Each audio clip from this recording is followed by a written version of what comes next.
Hello, I'm Professor Brian Boucher, and welcome back. In this video, we're going to build on our discussion of the balance sheet equation to talk about assets, liabilities, and stockholders' equity in more detail, focusing on when we can record them and when we can't record them. I hope you enjoy the video. An asset is a resource that's expected to provide future economic benefits. That means it's either going to generate cash in the future or it's going to reduce the amount of cash we have to pay in the future.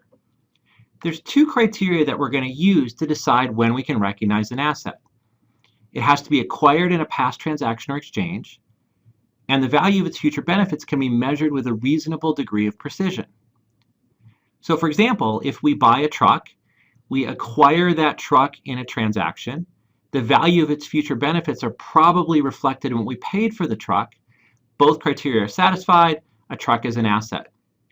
Or let's say we make a sale to a customer and they promise to pay us within 30 days. This would be an asset called accounts receivable because it was acquired in an exchange.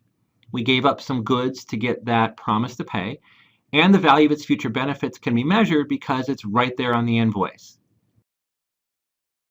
Now let's practice applying these criteria to figure out which of the following are assets. I will give you a number of items, and for each one, I want you to try to figure out if it's an asset or not. If it is an asset, try to give me the account name we would use for it and the dollar amount.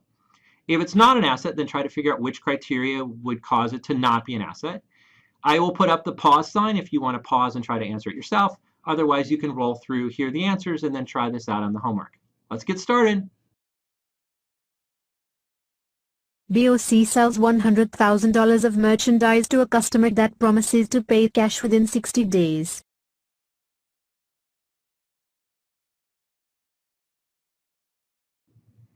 This one will be an asset. We acquired this asset through a transaction delivering goods to a customer.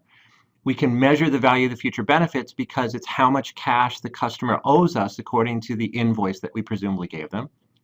This asset is called accounts receivable.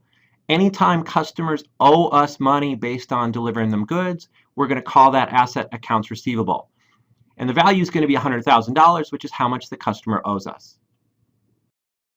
BOC signs a contract to deliver $100,000 of natural gas to DEF each month for the next year.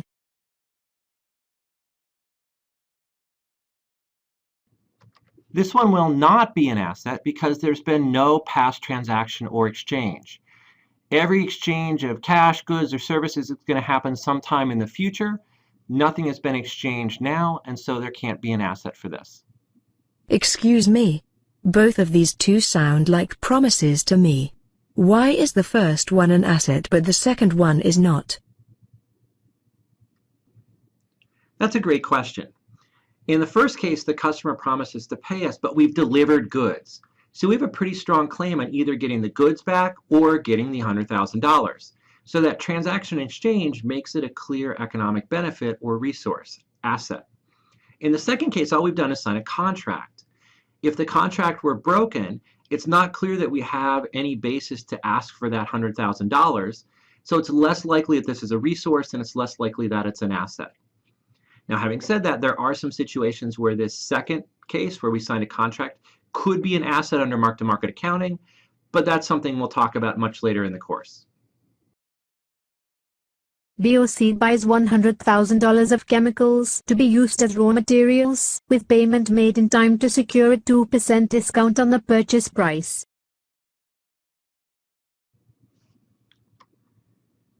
This will be an asset because we acquired the chemicals in a market transaction. We'll call this asset inventory. Inventory is the term that we use for any product that we intend to sell at a higher price. And because these chemicals are raw materials to a product we make, it'll be part of inventory. The value of the future benefits are also known here because it's what we paid in the market transaction. But it's not the $100,000, it's the $98,000 that we actually paid that we use for the value of the asset. BOC pays $12 million for the annual rent on its office building. It has already occupied it for 1 month.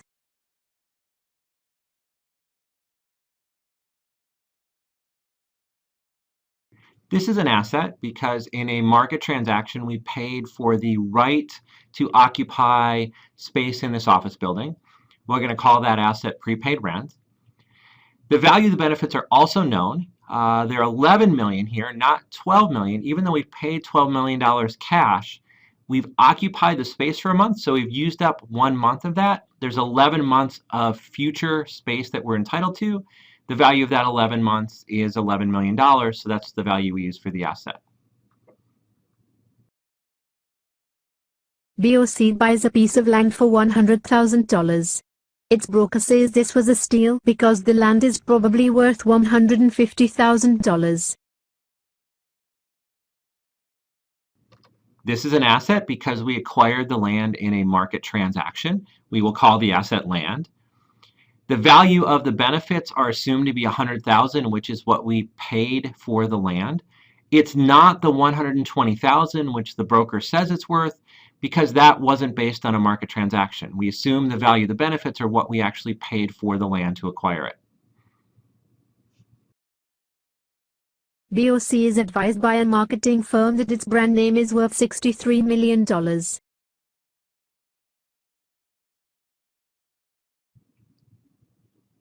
This one would not be an asset because it was not acquired in a past transaction or exchange, and you could argue that the value of the brand is not measured with a reasonable degree of precision. Are you saying that marketing people do not know what they are talking about?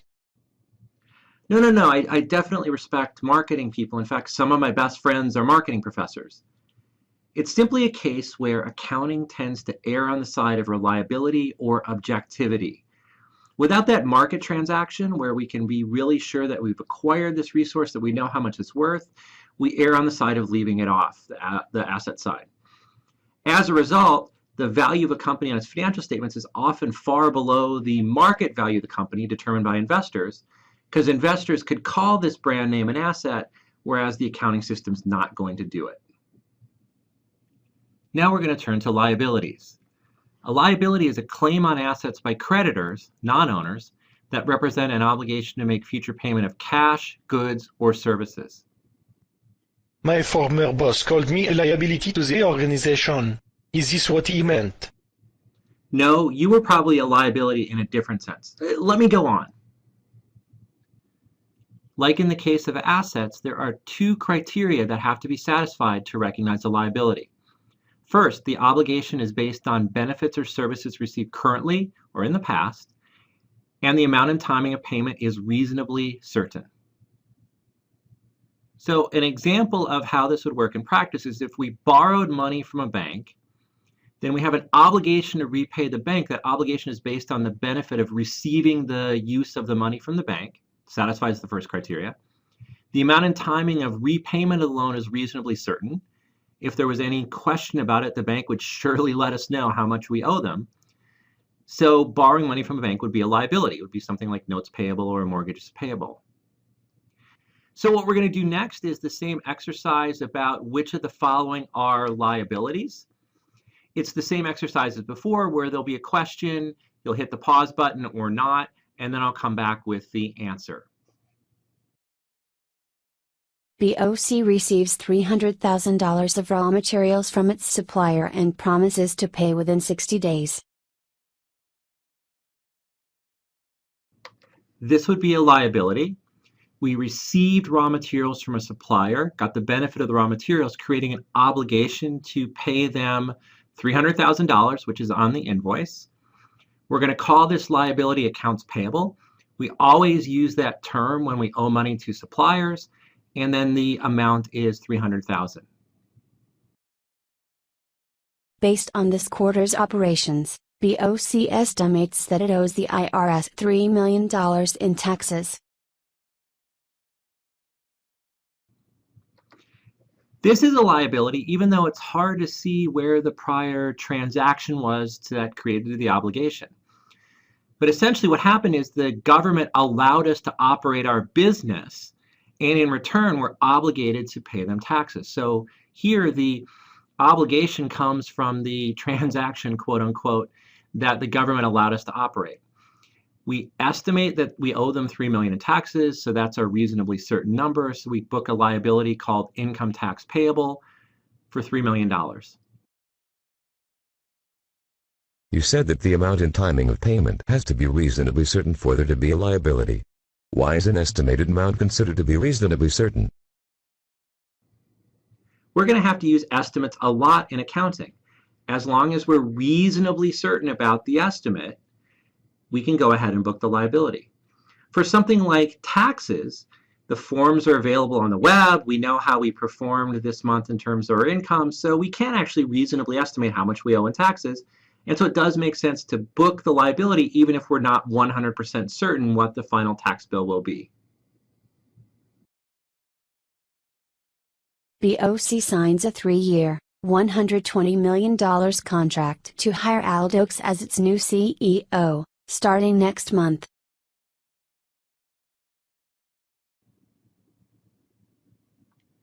This would not be a liability because there's no obligation based on benefits that have been received currently or in the past, which is the first criteria needed to book a liability. Until Al Dokes actually works for us and works for us without getting paid, there cannot be a liability. And then the liability would only be for the time he's worked without pay. We don't book a liability for the entire 3-year contract because it's too uncertain. He could quit tomorrow, we could fire him tomorrow, lawyers could find ways to get out of this contract. The liability only appears once there's an obligation based on benefits received from him working for us. He hasn't worked yet, so there can't be a liability. BOC has not yet paid employees who earned salaries of $1 million during the most recent pay period.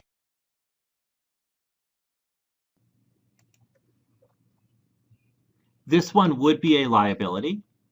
There's an obligation based on benefits we've received. The employees have worked for us, so we've got the benefit of their services. The amount we owe them is reasonably certain. If we had any questions about it, the employees would surely let us know how much we owe them. So there's an obligation based on past benefits. We know the amount. We need a liability. We'd call this salaries payable, and the amount would be $1 million.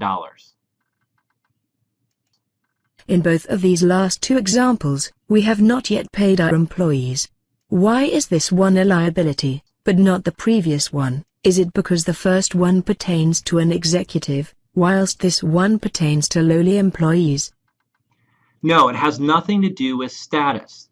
It's simply a matter that for a liability to exist, there must be an obligation based on benefits we've already received. Employees who have worked for us without being paid create a liability. An employee who has not yet worked for us cannot create a liability. BOC borrows $500,000 from a bank on a 1-year note with a 10% interest rate.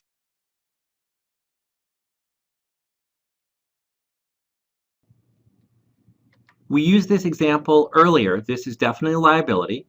The obligation is created because we got the benefit of the $500,000 from the bank. So that's the prior transaction. We got the $500,000 from the bank. The amount of payment is reasonably certain. The bank will tell us exactly how much we have to pay them back. And so we call this liability notes payable and record it for the $500,000 we borrowed.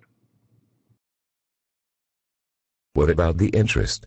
We will owe interest on the loan. Shouldn't there be an interest payable as well?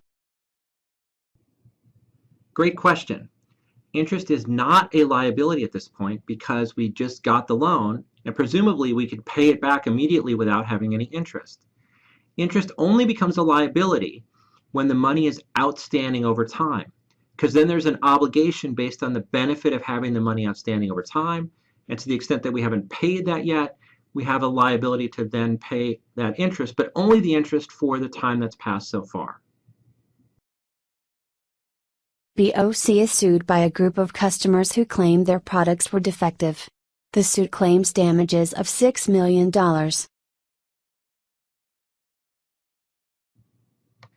This would not be a liability.